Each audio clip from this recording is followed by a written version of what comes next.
ভগবানকে আমার উপর আস্থা রাখার জন্য আমি আমার নির্বাচনের পরে আমার হাসপাতালে পরিদর্শন করতে গিয়েছিলাম। আমি প্রথমে গিয়েছিলাম ইমার্জেন্সিতে।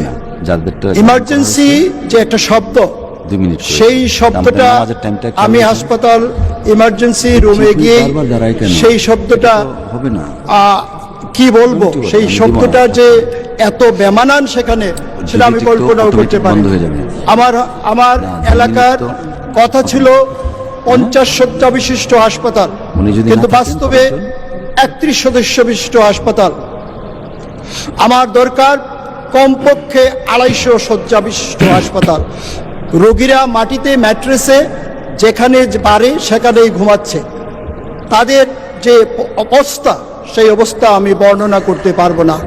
এখানে কোনো টেকনিশিয়ান নেই, অ্যাম্বুলেন্স নেই, কোনো নার্স ভালো নেই, গাইনি ডাক্তার নেই, ইসিজি মেশিন নেই, এক্সরে মেশিন নেই, নেই নেই নেই, শুধু নেই আর নেই।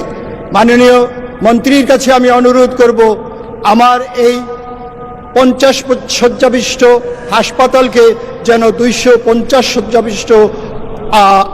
শয্যাবিশিষ্ট হাসপাতালে পরিণত করার